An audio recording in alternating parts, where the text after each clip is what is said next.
Now we can bring in ABC News' Jerusalem correspondent Jordana Miller for more on this story. Thanks for joining us, Jordana. Tell us a bit more about this so-called tactical pause. To be clear, we're not talking about anything resembling a ceasefire. That's right. The Israeli army has actually put out a statement saying that this does not mean that combat has stopped across the Gaza Strip. It is continuing.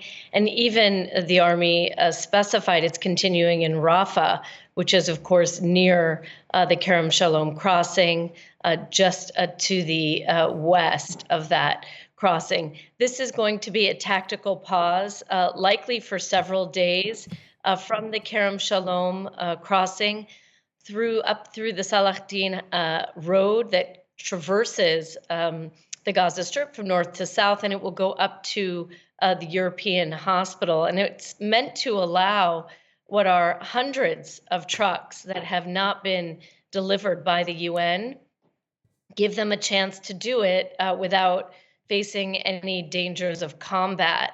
Now, there's been an ongoing spat between Israel and the UN agencies.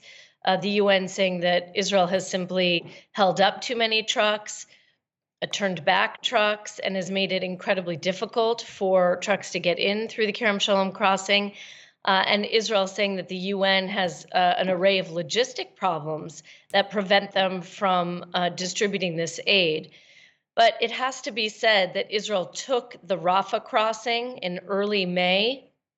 With that closed, it has now there's only one major crossing into Gaza from the south, and this has dramatically impacted aid deliveries. The UN figures show that in the last month, aid has gone from an average of 200 trucks a day down to 70 trucks a day. I mean, those are just about the worst statistics we've seen from this war, really resembling what we saw in the very beginning in October and November.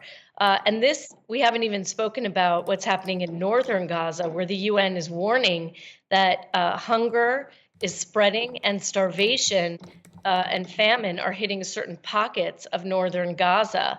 Now, these trucks that are going to be given quote unquote safe passage through parts of southern Gaza, they still have a far way to go to get to northern Gaza, where they often face looting. And as we know, Israeli combat will still be continuing in the north of Gaza, where Israel's facing an insurgency there, where Hamas has come into certain areas that Israel previously cleared. Now, there are two crossings that Israel opened in the north, the Erez crossing and another crossing to the west of that. But that is simply not enough. And another setback has been essentially the suspension of operations of the American-built pier off of Gaza's coast, which was supposed to facilitate aid into northern Gaza. Well, the high seas and bad weather have forced the American army to take apart the floating pier and move it temporarily to Israel's Ashdod port. So that is that pier is completely not operating, even though there were high hopes that it would bring in something like be able to serve 2 million meals a day to Gazans.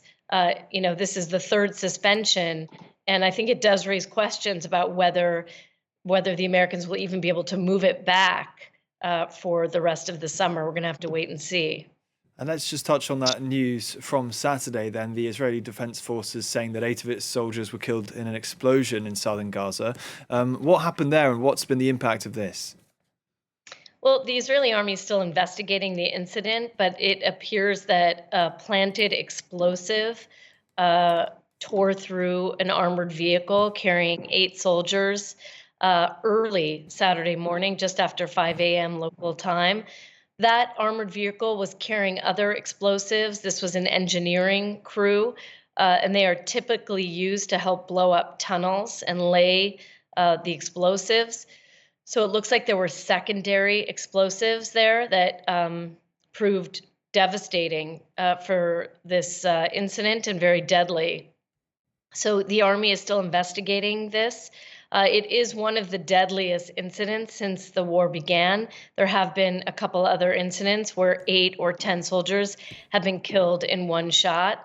Hamas, of course, claiming this as a triumphant ambush on Israeli soldiers. And it just goes to show you that this incident happened near Rafah, a little bit north in a northern neighborhood. And Rafah is going to be a very difficult and deadly fight once Israel gets inside Rafah and launches its larger operation, which until now it hasn't done.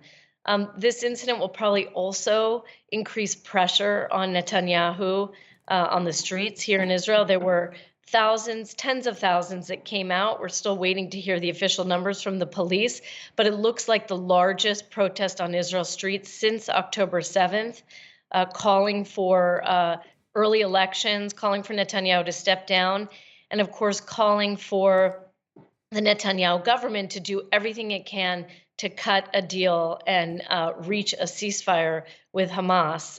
Those talks, again, appear stalled.